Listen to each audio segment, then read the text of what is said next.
하겠습니다.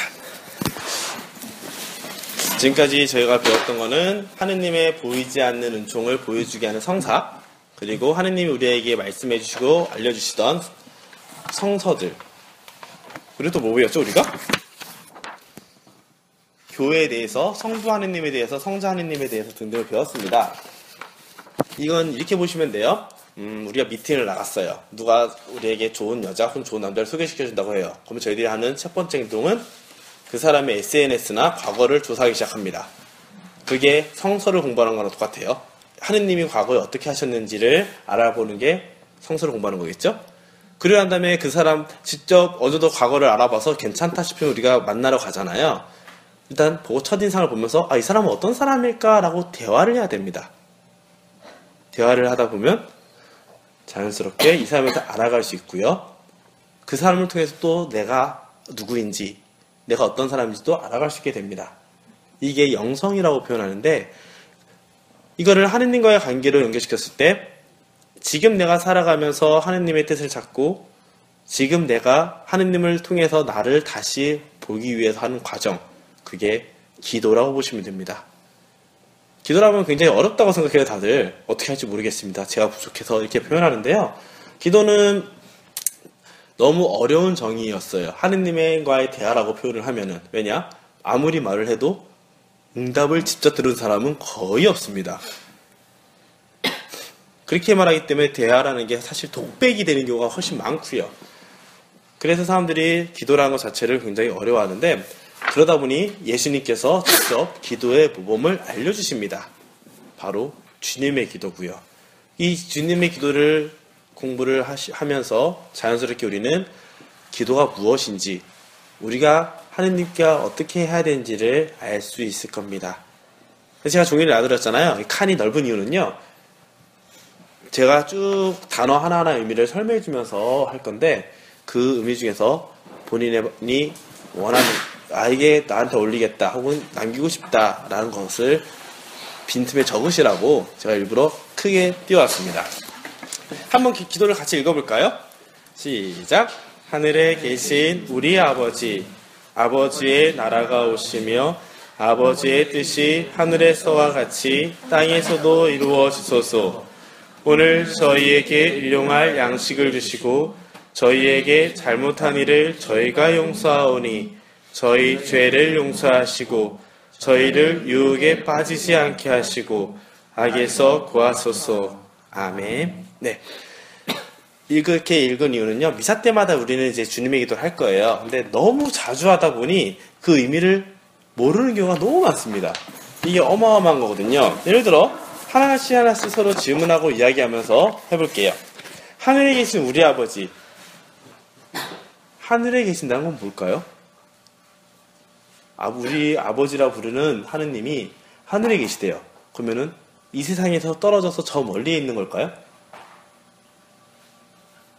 내가 믿는 신이 어디에서 나와 함께하고 있고 나를 인도해 주는지, 사실 우리 신앙의 방향이 어디를 향하고 있는지를 말해주는 구절입니다. 하늘에 계시다는 건 사실 공간의 개념이 아니에요. 하늘이라는 거는요, 하느님의 위엄과 의인들의 마음속에 계시는 하느님의 현존을 말합니다. 하느님이 계신 곳, 그곳이 바로 하늘이라는 거예요. 그래서 우리가 지향하고 있고 바라보고 있고 그쪽으로 나아가려고 하고 있고, 또 이미 세례를 받았기 때문에, 아버지를 알기 때문에 이미 우리가 함께하고 있는 고향과 같은 곳입니다. 다시 돌아가야 될 바로 그 장소. 이렇게 말씀드리면은 하늘이라는 것은 지금 내가 살고 있는 바로 이곳이 될 수 있어요. 하느님과 내가 함께하는 곳은 다 하늘이 됩니다.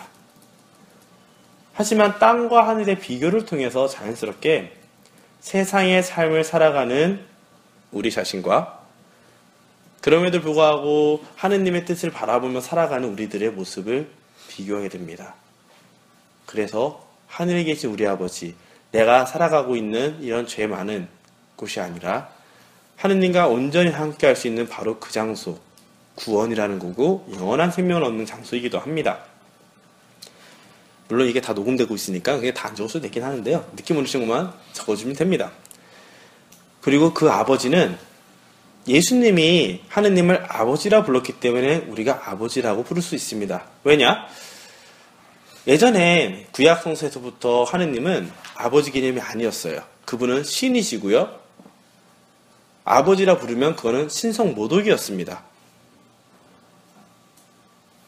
좀 더 정확하게 말씀드리면요. 아버지라고 표현하면서 마치 부족의 족장님을 말하는 것처럼 대단한 힘을 가진 분이라고 표현을 할 수 있어서도 혈육의 관계처럼 아버지 아들의 관계로 말하면 그 사람은 벌을 받습니다.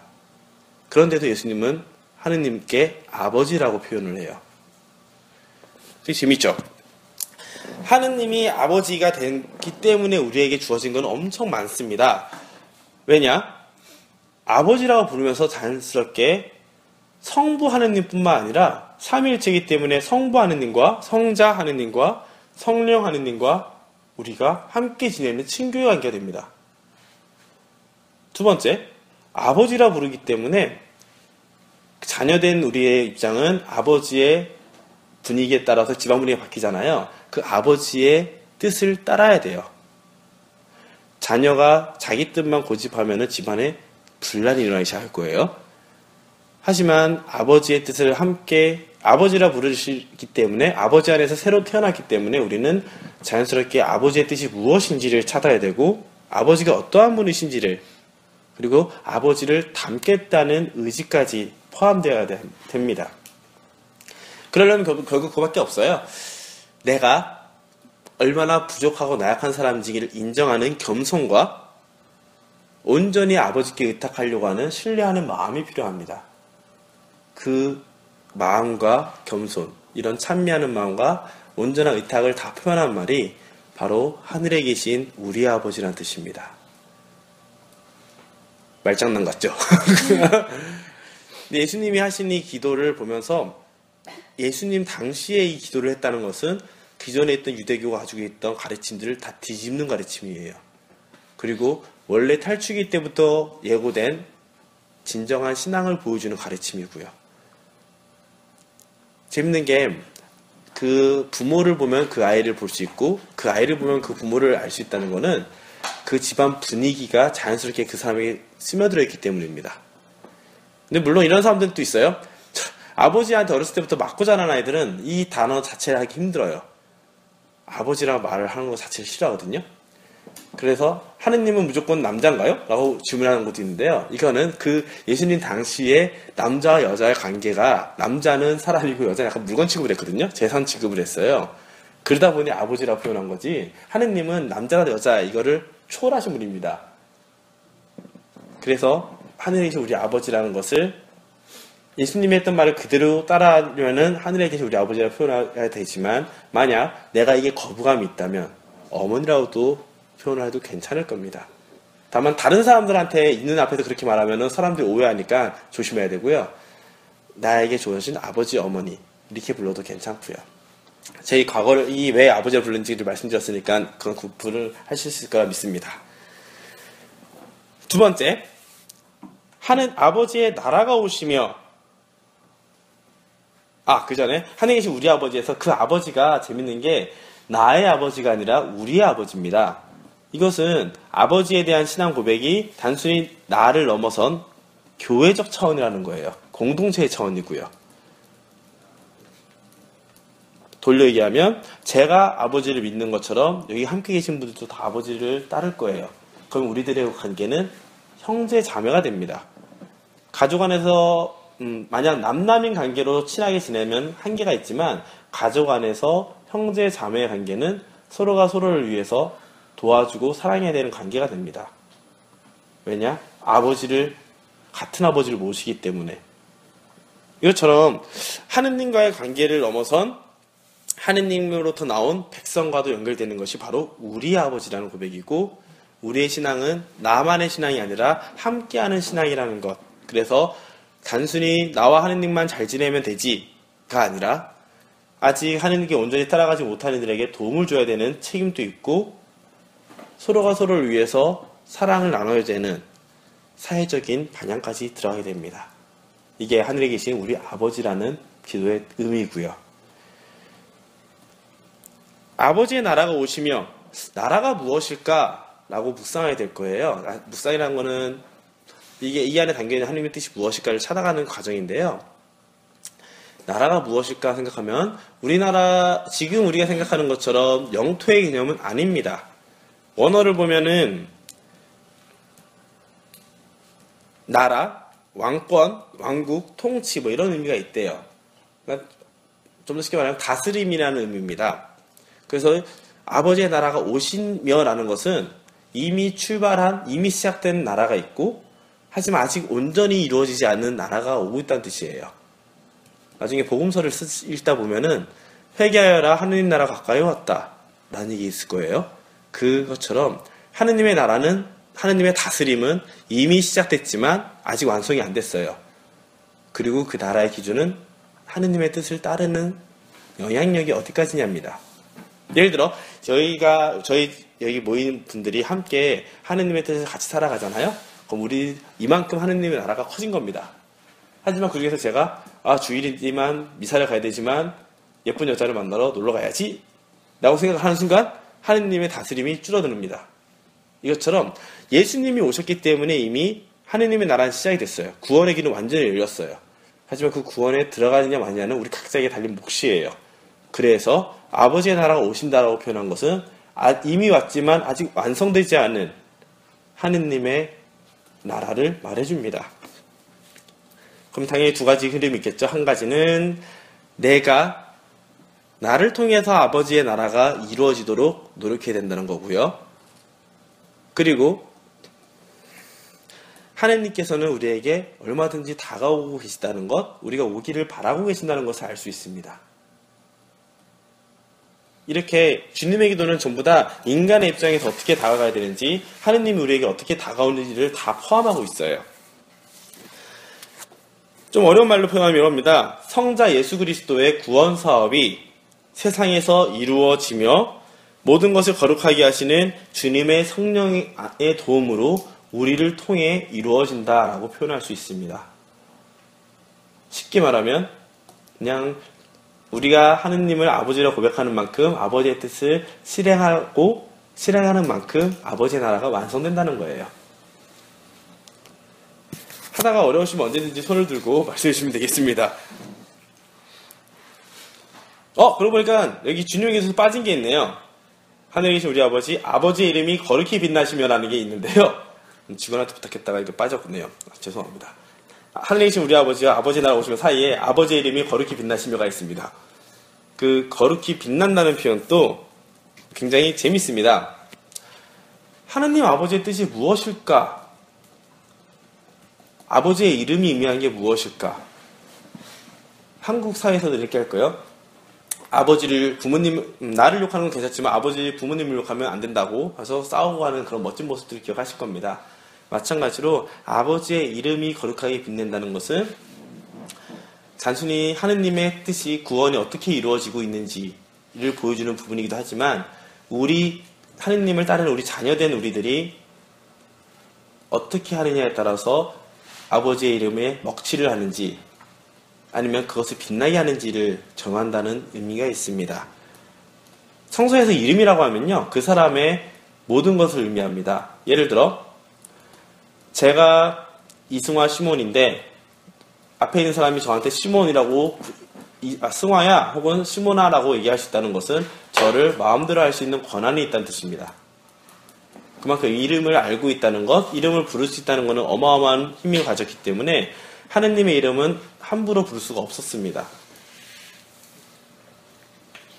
그런 상태에서 하느님의 이름은 무슨 뜻이 있습니까? 라고 하면 이건 구약성서 탈출기에 나와요. 모세한테 나는 있는 나다 라는 뜻으로 말해주는데 예전에도 있었고 지금도 있고 앞으로도 있는 그 존재 그 자체이면서도 동시에 바로 그분이 당신 백성을 위해서 역사에 개입을 하시고 구원으로 인도해 주시는 분이라는 것. 그럼 당연히 오늘 살아가는 우리들에게도 아버지는 구원의 손길을 내밀어 주시고 인도해 주십니다. 그만큼 아버지 하느님이 우리를 사랑하는 마음, 우리에게 자비를 베푸는 마음을 알 수 있는 부분이기도 하고 우리가 그만큼 우리가 믿는 하느님이 바로 지금 살아가는 나에게 인격적인 관계를 맺어주시는 분이다 라는 위안을 주는 부분이고요. 거룩이 빛나는 것은 빛을 내는 게 하느님 그 자체로 빛이 나지만 그분의 빛을 더 크게 내느냐 마느냐는 자녀된 우리들의 의지와 노력에 달려있다는 것을 보여주게 됩니다. 너무 되게 어려워하시네요. 무슨 소리야? 이런 분위기 같은데요. 지금 제가 말씀드린 건요, 그리스도교 영성에 있는 거를 다 압축해서 말씀드리는 거예요. 그래서 여러분 들으시면 이해되실 거고요. 나중에 세례 받으신 다음에 제가 또 개별적으로 다시 알려드리니까 각 분야별로 그때 이해하시면 되겠습니다. 아프신 거 아니시죠? 네. 세 번째, 아버지의 뜻이 하늘에서와 같이 땅에서도 이루어지소서.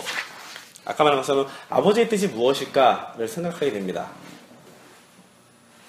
인간이 죄를 지었고 에덴 동산에서 쫓겨났어요. 그리고 예수님이, 하느님이 인간이 되셔서 우리를 구원해 주셨어요. 십자가에 돌아가시면서 지옥문을 열어주시고 모든 사람을 구원을 받을 수 있도록 도움을 주셨습니다. 그러면 아버지의 뜻은 무엇일까 했을 때 하나밖에 없어요.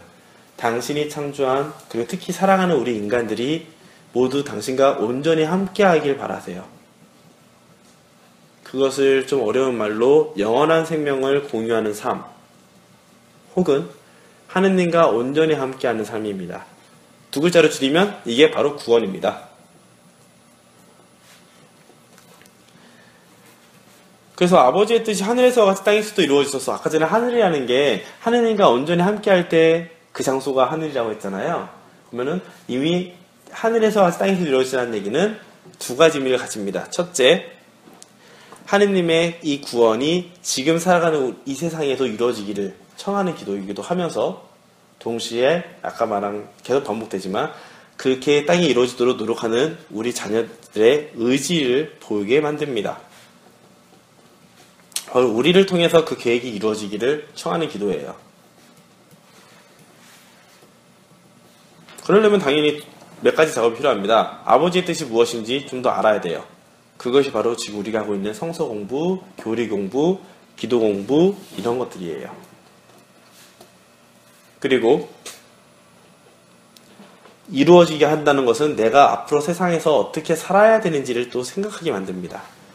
이게 나중에 가톨릭 사회교리 혹은 십계명과 관련된 부분들과 연결시킬 수가 있어요. 만약 우리가 말로만 믿는다고 말을 하고 살지 않는다면 그것은 아무런 의미가 없어요. 주님의 기도를 늘 말만 하면서 지금 당장 내가 이 세상에서 아버지의 뜻을 찾고 살아가려고 하지 않으면은 우리는 또 하나의 위선자가 되고 이단이 될 뿐입니다. 만약 쓰시다가 종이 부족하면 말씀하세요. 아직 넉넉하게 가져왔으니까요. 네. 그 다음에 부분은 오늘 저희에게 일용할 양식을 주시고입니다. 오늘이라는 단어가 두 번 반복이 돼요. 재밌게 오늘, 일용할, 오늘 사용할.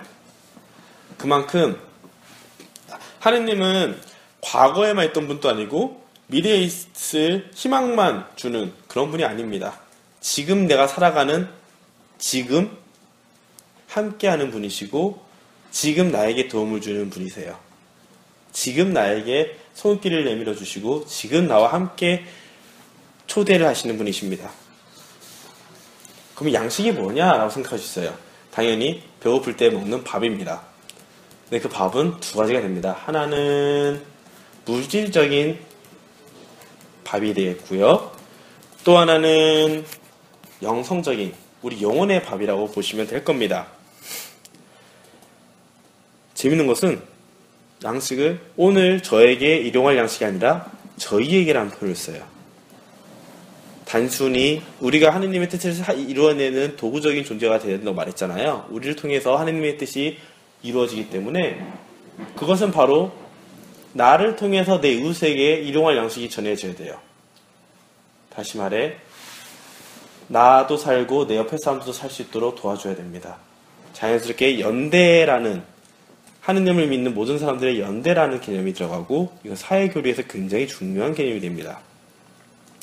단순히 나 먹는 거 남는데도 먹을래? 이게 아니라 나도 인간답게 살고 옆에 있는 사람도 인간답게 살 수 있도록 배려해주고 도와주는 것.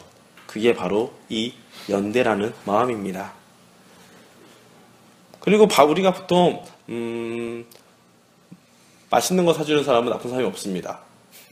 그런 것처럼 아버지께 먹을 걸 청한다는 얘기는 그만큼 아버지에게 의탁한다는 뜻이에요. 우리가 그러잖아요. 그 사람이 나를 어떻게 생각하는지 알려면은 그 사람하고 밥 먹거나 어디 갈 때 어느 정도 수준의 걸 사주는지 보면 알 수 있습니다. 물론 저는 라면 같은 거 먹는 거 더 좋아하지만 허려하실 수도 있어요. 이 사람이 오는 건 최소한 이 정도 급은 맞춰야지 이런 게 있잖아요. 그런 것처럼 우리가 당장 우리의 영혼이 살기 위한 먹을 것, 육신이 살기 위한 먹을 것을 아버지께 청한다는 것은 아버지와 내가 그만큼 뜨거운 가까운 관계라는 겁니다. 그러다 보니 빵을 나눈다는 것, 바로 미사 때 성체를 통해서 우리의 영혼이 살아나는 것까지 연결이 됩니다. 저번 시간에 말했던 성체 성사와도 연결이 되는 부분이고요. 예수님의 몸을 우리가 모심으로써 우리가 영성적으로 풍부해지는 것. 또 이거를 약간 비유적으로 해석을 하자면 세상 안에 우리가 누룩이 되어서 하느님 나라가 이 세상에 이루어지도록 만드는 것. 성령으로 부풀어 오르는, 그래서 나눔이 이루어지고 그 나눔을 통해 하느님 나라의 새로움이 늘 가득하게 이루어지는 것. 그게 바로 우리 신앙인들의 자세, 모습이어야 된다는 것을 말해주게 됩니다. 그래서 일용할이라는 것은 이렇게 표현을 한다네요. 삶을 위한 재물이기도 있지만 신뢰를 위한 오늘이라는 표현도 있고요. 반드시 살아가는 데 필요한 것, 인간다움을 유지할 때 반드시 필요한 그 양식을, 생명의 빵을 말하기 때문에 우리는 기도 생활이 단순히 주일에만 멈추는 것이 아니라 매일 이루어지는 성체성사, 미사를 통해 그 양식을 얻어야 된다는 것을 보여줍니다. 그러면은 신부님 새벽 미사하고 저녁 미사 하는 거 너무 힘든데 주일에만 하면 안 되겠습니까? 주일을 거룩하게 지내는 것은 우리가 살아가기 위한 최소한의 기준입니다. 우리가 조금 더 기쁘게 영성적으로 살아가기 위해서는 더 많은 미사 참례와 기도를 요구하는 것이 바로 이 때문이고요. 제가 초등센터에서 이런 비유를 듭니다. 배터리라고 표현을 해요. 주일에 하느님과 함께하면서 배터리가 완충이 돼요. 근데 월화수목금 지내면서 점점 힘드니까 배터리가 점점 방전되기 시작합니다. 그리고 토요일 날쯤에 한 칸 남았을 때 다시 주일이 와서 다시 완충을 시킵니다. 근데 이거를 늘 에너지가 넘치게 만들려면은 매일매일 미사를 하면 계속 완충이 되겠죠. 그러면 매일매일 하느님과 함께 영성적인 기쁨을 얻을 수가 있습니다. 물론 신부님, 강론이 마음에 안 들어요. 성당이 너무 냉랭해요. 이건 인간적인 문제고요. 나와 하느님과의 관계를 통한다면 잦은 미사 참례와 기도 생활이 중요하다는 겁니다. 그래서 신부들이 2년마다 이동하는 것도 사실은 신자들에게 더 좋은 것을 주기 위한, 단순히 좋은 것을 챙겨만 주는 사람이 아니라 때때로는 시련이 있고 때때로는 목마름을 체험하게 해주는, 우리들의 성장하기 위한 것으로 보시면 더 도움이 되지 않을까 싶습니다. 그 다음 것은 굉장히 재미있는 부분이에요. 저희에게 잘못한 일을 저희가 용서하오니 저희 죄를 용서하시고, 하느님과 이야기하면서 조건을 답니다. 제가 옆에 사람 용서해 줄 테니까 당신도 저 용서해 주세요. 감히 신인데, 신에게 마치 이런 겁니다. 동네에 있는 경찰분들이니까 그렇게 생각하면 되겠구나. 막 경찰에 입대한 이경 아이가 청장을 만나서 저 오늘 근무했으니까 휴가 주세요 라고 말한 거랑 똑같은 꼴입니다. 말이 안 되죠? 그런데도 이렇게 할 수 있는 것은 그만큼 아버지에 대한 신뢰가 있기 때문이에요. 위아래 관계가 아니라 가족이라는 관계이기 때문에 가능하고요. 두 번째, 아버지를 닮아가는 것이 우리의 목표, 삶의 방향이기 때문에 아버지가 용서하는 것처럼 자녀인 나도 용서하는 삶을 살겠다라는 의미이기도 합니다. 미래의 나에게 다가올 구원을 위해 지금 우리의 응답을 보여줍니다. 이게 저희라고 표현했기 때문에 단순히 내가 너를 용서해 주는 게 아니라 우리 공동체가 서로 용서하는 겁니다. 우리 사회적인 개념으로 이해할 때는 이게 편할 거예요. 죄는 미워하되 사람은 미워하면 안 된다고 하잖아요. 그랑 똑같은 겁니다. 이 사람이 살아갈 수 있게 만들어줘야 돼요. 보통 우리는 죄를 지면 단죄를 해버리죠. 이 사람 발을 못 붙이게끔. 그거를 막는 것이 우리의 공동체적 차원의 용서라는 겁니다. 만약 우리가 용서를 못한다, 이거는 아닌 것 같아 라고 용서를 아예 못한다면, 그 사람을 사람답게 살 수 있도록 해주지 못한다면 하느님의 자비가 하느님의 자녀인 우리들에게 온전히 스며들지 못합니다. 아버지를 사랑한 연인 관계에 이런 거예요. 서로 오랫동안 살아간 연인은 서로 닮는다고 표현을 해요. 그런데 전혀 닮지 않고 우린 사랑해 라고 말을 하면은 결국은 틀어질 수밖에 없습니다. 서로가 서로를 이해하고 받아들이고 닮아가기보다는 나의 것을 포기하지 않는 한 그것이 문제될 때 틀어질 수밖에 없어요. 마찬가지로 하느님이 내가 믿는, 내가 보시는 바로 그 아버지가 자비롭고 사랑의 하느님이시기 때문에 우리는 지금 그 사랑과 자비를 실천해야 된다는 것을 말해줍니다. 좀 멋있게 말하면 이런 겁니다. 죄를 고백하고 용서하는 것을 통해 우리의 마음이 열려 은총을 더 많이 받을 수 있게 됩니다. 라고 표현을 해요. 하지만 진짜 미운 사람 만나면 보기도 싫죠. 인간적인 차는 저는 그 얘기합니다. 누구랑 서로 싸우면은 지금 당장 관계가 개선이 되는 건 포기하라고 말합니다. 왜냐하면 서로가 감정이 상해 있는 상태이기 때문에 한쪽이 받아들일 준비를 해도 상대편은 오히려 그걸 더 미워하게 돼요. 너가 뭔데 나를 용서해? 이게 돼버려요. 그래서 서로의 감정이 어느 정도 누그러지고 이성이 남았을 때, 서로가 받아들일 준비가 되었을 때 다가가라고 표현을 합니다. 그거 아시죠? 용서를 할 수 있는 거는 내가 이 사람을 용서하는 게 아니라 내가 이 사람 뒤에 있는 하느님을 보고 용서하는 겁니다. 개념이 좀 달라요. 제가 이 죄를 용서할 수 있는 권한이 있는 게 아니에요. 하지만 이 사람을 받아들여주는 거예요. 지금까지 뭐 잘못했던 게 없던 걸로 치는 것이 아니라 이걸 통해서 서로가 서로를 알아가고 그 사람을 받아들일 수 있게 하는 게 용서라고 보시면 될 거예요. 물론 보다 엄밀하게 말하면 용서 개념이 좀 다르긴 해요. 하지만 우리가 인간적으로 생각했을 때 우리가 좀 더 중급자로 넘어가기 전에는 이런 식으로 생각하는 게 훨씬 더 편하실 겁니다. 저 같은 경우는 아무래도 신부니까 이 사람 저 사람 무조건 만나야 되는 경우가 많아요. 그래서 누군가 미워하는 사람이 있으면은 그 사람과 만날 시간, 장소를 가능하면 회피합니다. 제 안의 마음이 수그러질 때까지. 안 그러면 그 사람 볼 때마다 화가 나서. 반대로 얘기하면 제가 정말 좋아하는 이상형의 여자가 등장하잖아요. 그럼 그 사람은 거리를 확 떠버립니다. 감정이 어느 정도 누그러서 제가 컨트롤할 수 있을 때까지. 그렇게 됐을 때 우리가 그 사람을 온전히 받아들일 수 있는 것 같아요. 저 같은 경우는 그래요. 다 사람마다 다 다르겠지만 인간적인 방법들은 각자의 성향이나 달란트에 따라서 다 다른 방식이 있으니까요. 그거 찾아가시면 되고요. 중요한 건 내가 먼저 용서해야지 아버지의 모습을 더 받을 수 있고 그 자비의 마음을 더 내 마음을 닮을 수 있다는 거 생각하시면 되겠습니다. 그리고 중요한 게 이 두 가지입니다. 저희를 유혹에 빠지지 않게 하시고 악에 수고하소서. 유혹이 뭘까요? 그리고 악이 뭘까요? 왜 유혹은 빠지지 않게 하시고 악은 구해주소서라고 할까요? 이건 우리가 신앙생활을 하면서 얻게 되는 갈등들을 잘 표현해줘요. 유혹은 우리가 쉽게 설명하면 내가 선택할 수 있는 거고요. 악은 내 선택과 상관없이 이루어지는 걸 말합니다. 좀 더 정확하게 말씀드릴게요. 내적 성장을 위한 시련과 죄와 죽음으로 이끌어가는 유혹을 구분시킵니다. 그리고 이 유혹은 제가 선택할 수 있는 거예요. 뭐냐? 이런 겁니다.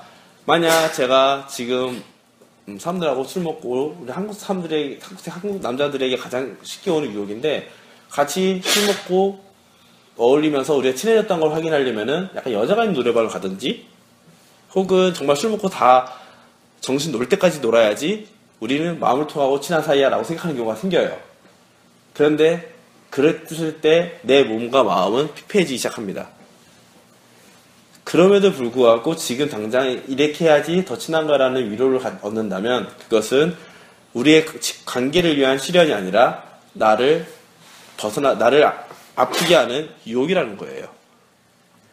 살면서 시련들이 많이 올 거예요. 근데 이게 나를 성장시키는 시련인지 아니면 나를 정말 죽음으로 이끌어가는 유혹인지는 잘 식별해야 됩니다. 식별한다는 얘기는 잘 바라보고 그게 하느님의 뜻인지 아닌지를 구분하라는 거예요. 내 선택에 의한 것인지 내가 선택을 잘못한 것이 아닌지 하느님이 나에게 무조건 주었던 것인지 아닌지 이걸 식별을 누가 합니까? 가능하면 알고 지내는 자기 성향과 잘 어울리는 성직자들과 얘기하는 게 제일 좋습니다.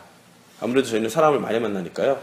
그리고 하느님에 대해서 가장 많이 물론 공부를 저처럼 머리만 크고 공부를 못하는 사람도 있지만 그 사람들과 어디까지 아무리 있어도 하느님을 가장 많이 생각하고 공부했기 때문에 도움을 드릴 수가 있을 거예요.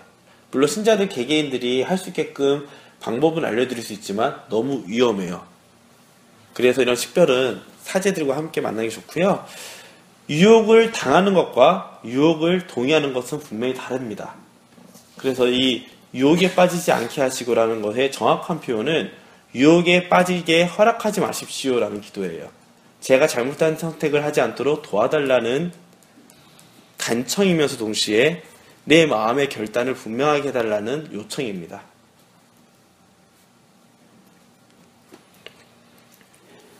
악은 무엇이냐? 악은 그리스도교에서 악이라는 것은요. 하느님의 구원 사업을 가로막는 자입니다.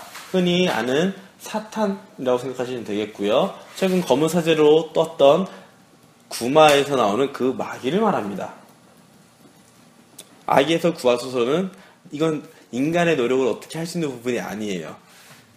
우리가 테마라는 표현은 가톨릭이 없어요. 근데 옛날 테마록이라는 게 소설이 뜨면서 많은 사람들이 구마가 아닌 테마로 생각하는데 마귀를 퇴치하는 것은 인간이 아니라 하느님입니다.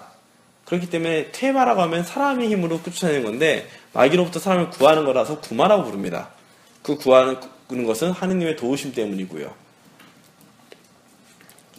그래서 이것은 나의 의지와 행동이 주님께로 가도록 그리고 그리스도의 승리가 지상에서건 영원히 악에 물리지 않고 승리가 이루어지기를 청하는 기도입니다. 내가 어쩔 수 없는, 내가 어떻게 해결할 수 없는 그런 유혹과 어려운 상태에 도달했을 때 저를 구원해달라는 기도이기도 하고요. 악이 왜 인간에게 다가오는지는 아무도 모릅니다. 그건 신비라고 표현해요. 하지만 그럴 때일지라도 하느님께 대한 신뢰를 버리지 말라고 하는 것이 우리 가톨릭의 가르침입니다. 그리고 맨 마지막에서 아멘이라는 것은 그대로 이루어지소서라는 표현입니다. 그래서 예수님이 가끔씩 이런 얘기를 해요. 아멘 아멘 내가 너에게 말한다. 진실로 진실로 너에게 말한다. 이게 다 아멘이라는 거거든요. 그래서 이거는 하느님의 뜻이 그대로 이루어진다는 신뢰이면서 확신이면서도 바람입니다. 흔히 신망이라고 하죠. 하느님에 대한 믿음의 표현이기도 하고 미래에 나를 구원해주고 지금도 나를 구원해 주실 거라는 희망의 표현이기도 하고 그리고 하느님이 나에게 주시는 사랑의 확신에 대한 표현이기도 합니다. 그래서 그냥 아멘 아멘 하는 게 진짜 안 좋은 게 아니에요. 그리고 너무 간단한 것도 아니고요. 결국 지금까지 보시면은 주님의 기도, 예수님이 가르치신 기도를 보면은 크게 두 가지 흐름을 볼 수 있어요. 하느님이 어떠한 분이시냐 그리고 그 분을 따라가는 내가 어떻게 해야 되느냐가 나올 겁니다. 계속 두 가지씩 말씀드렸었죠. 그러다 보니 기도를 오래 하고 많이 한 사람들은 처음에 시작하는 사람들은 내가 원하는 것만 바래요. 인간은 기본적으로 기복적인 것을 버릴 수는 없습니다. 그런데 신앙이 성장하면서부터 기도의 방식이 바뀝니다. 나의 뜻이 당신의 뜻과 일치하도록 도와달라고 기도가 바뀌게 돼요. 공자인가요? 그 말했죠. 60이 되면 지천명이 있고 뭐 순위인가? 그냥 살아도 하늘의 뜻에서 이치에 벗어나지 않는 삶을 산다고 하잖아요. 그런 상태가 됩니다. 하느님의 뜻과 그 계획에 자연스럽게 내가 같이 함께하게 되는 기도가 표현되기 시작해요. 그러면은 이거 그러면 우리 종교 배우면은 의미 없는 거 아닙니까? 내가 원하는 거 안 해주는데. 그래서 제가 구약에서부터 쭉 말씀드렸던 이유는 하느님이 우리를 인도해 주시는 것은 우리의 영원한 행복, 참 행복이지 그냥 스쳐 지나가는 그런 즐거움이 아니라는 겁니다. 실제 이런 적이 있었어요. 저 30일 피정할 때 있었던 일인데 신부되기 전에 30일 동안 대침묵 피정을 하거든요. 들고 갈 수 있는 거는 성서 책 한 권과 노트 한 권. 그리고 30일 동안 한마디도 안 해요. 기도 때 말한 것 빼고는 말을 안 해요. 하루에 30분씩 영선 면담하는 것 빼고는 말을 안 해요. 24시간 중에서 20시간 정도를 말을 안 하고 있고, 기도 시간이랑 연속 문답만 빼면은, 기도를 하루에 8시간 정도씩 해요. 5시간에서 8시간 정도. 그때, 하늘에서 눈이 막 내렸어요. 제가 말씀드렸었나요, 혹시? 처음 들으시죠? 네. 하늘에서 막 눈이 막 내립니다. 신학교에서 피정을 하면은, 누가 치워줄 사람이 없어요. 쟤들이 치워야 돼요. 그래서 기도를 막 하다가, 아, 눈에 오네. 다른 놈들이 위해서 눈을 쓸어야지 하고, 지금 당장 내 옆에 있는 사람들에게 눈을 쓸었어요. 그럼 칭찬받을 일이잖아요. 근데 제가 몸이 피곤해서, 눈을 쓰다 보니 몸이 피곤해서 기도 시간에 졸았습니다. 이거는 결국 악마의 유혹에 빠진 거예요. 하느님께 나아가기 위해서, 하느님을 더 체험하기 위해서 이 피정이 들어왔는데, 옆에 있는 사람들을 배려한다는 마음으로 하느님을 놓쳐버렸잖아요. 뭐가 이상하죠? 저도 그때 엄청 혼났습니다. 영성지도심님한테. 너가 제대로 지금 유혹에 빠져서 너가 한 선택이 정말 맞다고 생각하느냐. 이게 아까 전에 저는 내가 원하고 내가 바라는 것이 반드시 나에게 좋다고 생각하는 것은 위험합니다. 그만큼 하느님은 우리 각자의 구원으로 이끌어주기 위해서 다 다른 방식으로 다가오십니다. 그것을 믿지 못한다면 우리의 기도 생활 자체가 쉽지만은 않게 돼요. 그래서 기도를 하면은 사람들이 그런 질문을 많이 해요. 가장 많이 하는 질문이 뭘까요? 신부한테 그 기도에 대해서 하는 질문. 주변에 친구가 없으신가요? 신자분들? 네. 이런 질문을 많이 합니다. 기도 때 분심이 너무 많이 듭니다. 어떻게 해야 되나요? 저는 하느님이 제가 다가가는 걸 거부하는 건가요? 그런 질문에는요, 신앙이라는 것이 무엇인지, 그리고 회개라는 것이 이루어지지 않으면 기도는 정말 힘듭니다.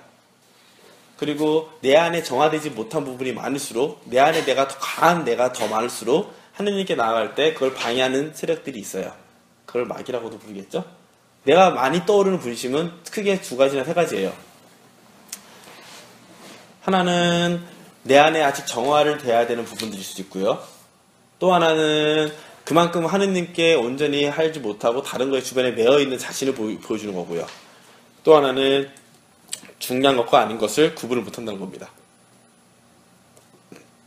기도를 하면 할수록 마음이 메말라져요. 하느님이 나와 함께 하는 것 같지 않아요.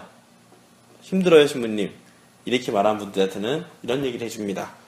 깨어있는 마음을 늘 가지고 계십시오. 왜냐하면 사람이랑 웃긴 게 감각을 가진 동물이잖아요. 그래서 기도를 할 때 막 뜨거움이 막 느껴질 때는 와, 난 진짜 하느님께 사랑 엄청 많나 보다 해요. 근데 오래 하다 보면은 이 뜨거움이 반복되다 보면은 뜨거운 게 아니에요. 난 아직도 뜨거운데 내가 느끼기엔 뜨거움이 안 느껴질 때가 와요. 그럴 때 사람들은 메마르다고 스스로 표현한 경우가 생겨요. 물론 이건 기도를 꾸준히 하는 사람들의 경우예요. 꾸준히 안 하고 그냥 때때로 생각나면 기도하는 사람들은 이 뜨거움 자체가 없는 경우도 많아요. 그래서 늘 해왔던 기도 생활을 꾸준히 하다 보면 갑자기 더 높은 뜨거움이 다가오기 시작합니다. 그래서 이거를 영성신학에서 말하는 용어로는 어두운 밤을 걷는다고 해요. 마치 하느님이 나와 온전히 하는 것 같이 느끼는 빛의 시간과 하느님이 나와 함께하지 않는 것처럼 느껴지는 어둠의 시간, 어두운 밤의 시간이라고 표현을 해요. 근데 기도 생활을 나중에 하시다 보면은 오시게 될 거예요. 이게 지금 영적인 위안을 받고 있는 시간인지, 기쁨을 얻고 있는 시간인지, 아니면 실망을 느끼는 시간인지. 기도를 초반에 하는 사람은 확실하거든요? 함께하면 기쁘고, 함께 안 하면 슬퍼요. 근데 기도를 어느 정도 꾸준히 하는 사람들은요, 나는 슬프게 느끼는데 자세히 보면 이미 기쁨이 가득한 신뢰에 의한 슬픔이고요. 기쁜데 슬픔에서 억지로 기쁜 척 하는 기쁨이 있어요, 또. 이런 걸 구분을 누가 해주느냐? 근처에 잘 아는 신부님들 혹은 자신을 잘 아는 신부들한테 하는 게 제일 좋아요. 그래서 고해성사를 보통 우리나라는 약간 너무 행정적으로 보는데요. 자신을 가장 잘 아는 신부한테 하는 게 제일 좋아요. 자신의 우리 신부들이 존재하는 이유는 모든 각자의 신앙인들이 하느님께 나아갈수록 조종하고 도와주는 사람들입니다. 근데 보통 신부들을 약간 행정적으로만 봐가지고 그렇게 쉽지 않은데요. 아마 이렇게 경찰 사목에서 만났기 때문에 오히려 더 행정가가 아닌 사목자로서 신부들을 만나기 편하실 거예요. 어디든지 도움을 청하시면 됩니다. 지나가는 신부가 성사를 거부했다고 말하면 교회 법원에 찌르면 됩니다. 신부는 거부할 권한이 없어요. 근데 이런 경우는 있어요. 제가 막 누가 경쟁 2급하다고 막 뛰어가는데 고해성사 주세요 하면 죄송합니다 하고 갈 수밖에 없어요. 그래서 언제 죽을지 모르니까. 근데 그거 외에 면담이나 이런 성사를 요청할 때 거부하는 거는 신부에게 원래 권한이 없습니다. 그래서 잘 피해 다니죠, 아예. 그리고 또 이런 거 있어요. 신앙생활을 하면서 많은 사람들이 겪는 어려움인데요. 크게 두 가지입니다. 신앙이 부족한 것처럼 느끼는 것. 두 번째, 게으른 것. 토요일까지 일을 엄청 열심히 했어요. 주일날 눈을 딱 떴는데 미사 가기 1시간 전이에요. 일어나면 갈 수 있어요. 근데 귀찮아요, 뭔가. 이러다가 안 가버리면 죄에 걸려요. 근데 억지로라도 가면은 다행인데 이게 엄청난 유혹이거든요. 이게 게으름이 오는 이유는 두 가지예요. 첫째, 이미 하느님의 은총을 충분히 받았다고 스스로 교만해 버리는 경우 게으름이 생깁니다. 오늘 안 해도 뭐 저녁에 하면 되지. 저녁 되면 내일 아침에 하면 공수받지 않을까? 내일 아침 되면 주일 어겼네. 다음 주 주일에 보지 뭐. 이렇게 반복이 돼버려요. 또 하나는 의기소침입니다. 내가 하느님으로부터 너무 하느님 우리 사랑해 주시는 분인데 내가 가지고 있는 작은 죄 그런 것 때문에 감히 하느님한테 나아가기 싫어 보태서 게으름이라는 걸로 포장하는 경우가 생겨요. 그런 것도 조심해야 돼요. 제일 좋은 거는 신앙은요. 기도도 하루에 정해진 시간에 정해진 장소에서 해주는 게 제일 좋아요. 예를 들어 집이다 하면은 자기 전에 막 거실에서 기도하면은 아무래도 제일 좋지만 주변 사람들이 드라마 보다가 좀 화를 낼 수도 있으니까 매일 저녁 10시부터 10시 10분까지 방이나 서재에 들어가서 혹은 식탁에 앉아서 오늘 내가 하느님과 함께 뭘 했는지 돌아보는 시간을 갖는다. 이런 식으로 정해놓고 쭉 꾸준히 하시다면요. 나도 모르게 신앙이 쫙 성장하게 돼요. 왜냐면 처음에 큰 것보다 점점 세세한 걸 보기 시작하거든요. 그러다가 세심증에 걸리면 안 돼요. 너무 작은 걸로 걸려 넘어지면 안 돼요. 그걸 구분해 준 건 누구냐? 신부입니다. 신부랑 신앙이 있습니다. 그러니까 가톨릭 교회는 신부를 벗어날 수가 없어요. 개인적으로 혼자 할 수 있다고 하면 개신교랑 똑같은 말이에요. 신앙이 부족하다는 거는요. 어린아이가 이빨이 나기 시작하면 이제 씹는 걸로 바꿔야 되죠. 먹는 거를. 그런데도 씹는 걸 안 먹고 우유만 먹으면 건강할 수 있을까요? 안 됩니다. 성장하는 만큼 그 사람에게 필요한 게 있어요. 신앙도 처음에는 이렇게 정말 쉽게 얘기하는데 어느 정도 성장하잖아요? 그 다음부터는 조금 더 어렵게 배워야 됩니다. 이게 표현이 어렵다는 거죠? 어밀면 이런 거예요. 삼일체 설명할 때 성부와 성자 성령이 한 분이셔요 라고 말하는 거랑 좀 더 들어가기 시작하면은 성부가 어떤 성부고 성자가 어떤 성자고 성령이 어떤 성자이기 때문에 성부 삼위일체라는 것이 어떤 식으로 이루어집니다 까지 이런 식으로 배워야 돼요. 그래야지 우리의 삶이 바라보는 게 점점 정확해져요. 뿌연 신앙 안에서 뿌옇게 대충 보시다가 좀 더 세밀하게 만들어가는 과정. 그게 세밀해질수록 우리의 신앙은 더 탄탄하게 올라갈 수가 있게 되거든요. 그래서 신앙에 대한 배움은 멈추면 안 돼요. 그럼 또 질문하겠죠? 배울 수 있는 곳이 어디 있습니까? 사실 잘 모르겠어요. 근처에 있는 그걸 알려주는 신부님들이 계세요.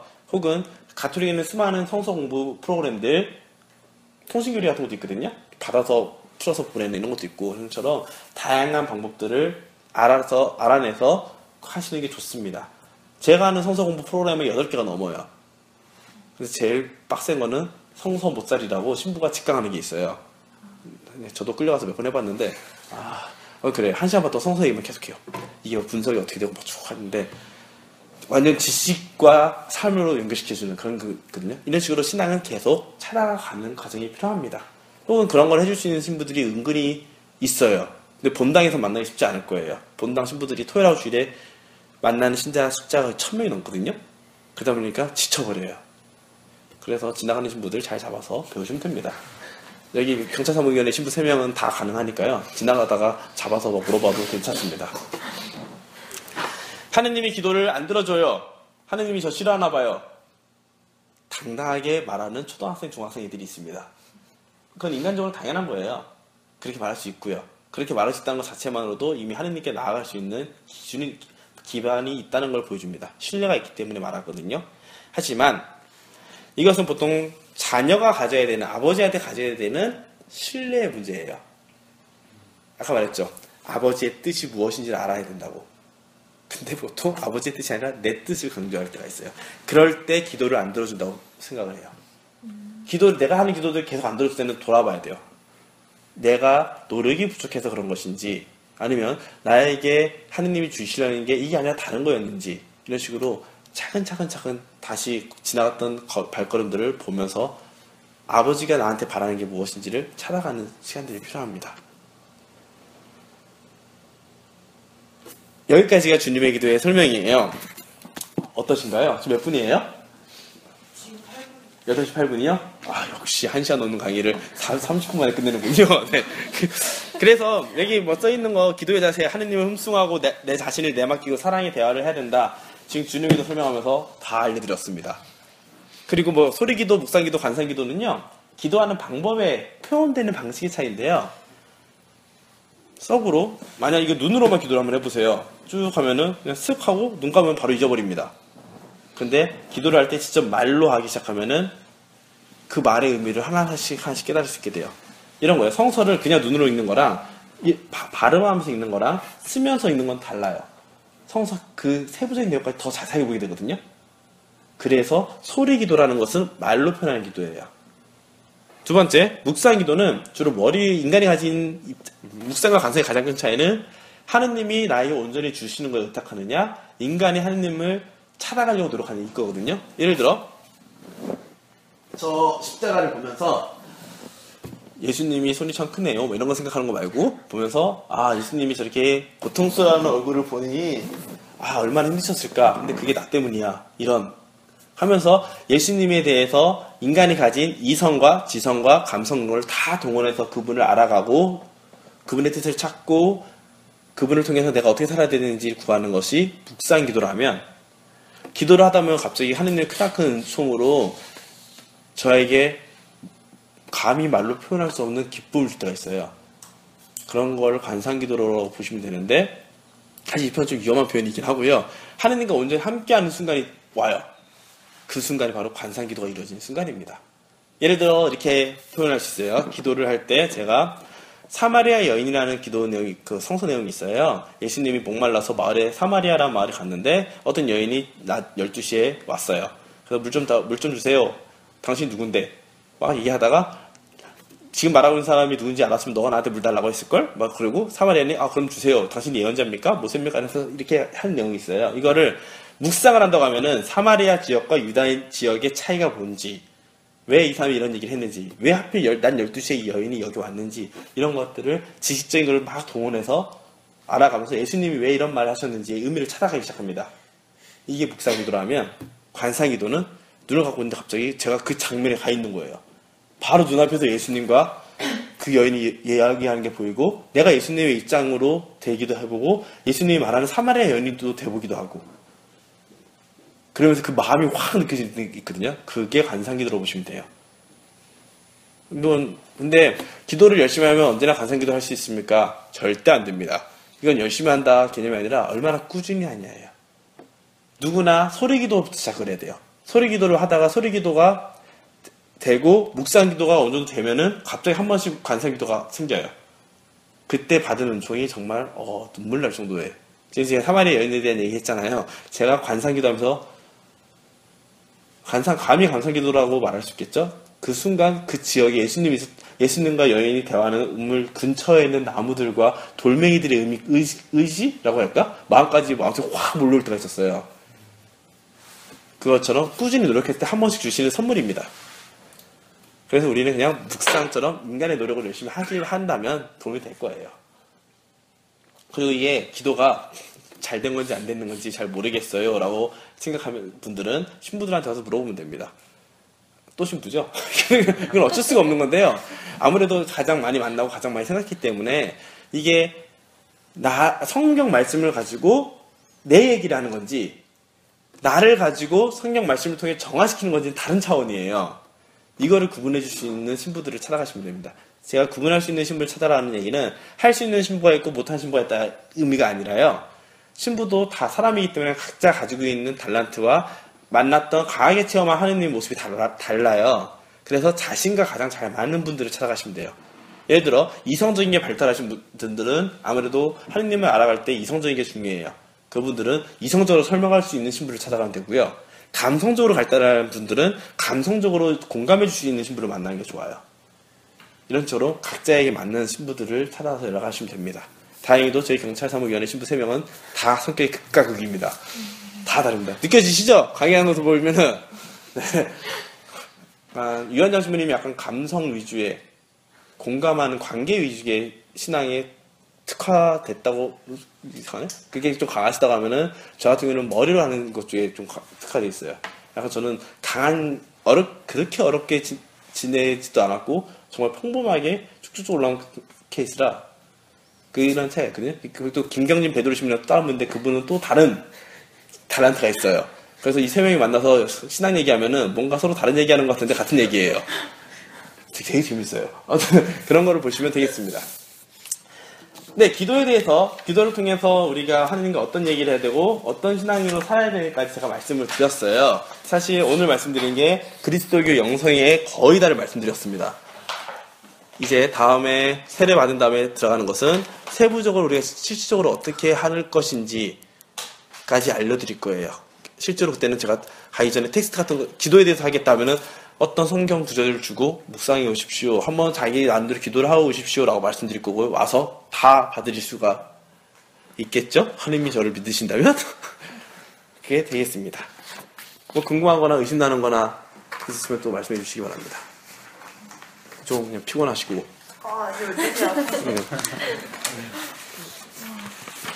그 기도 방식이요. 천주교, 개신교 이런 데마다 약간씩 방법이 틀려요.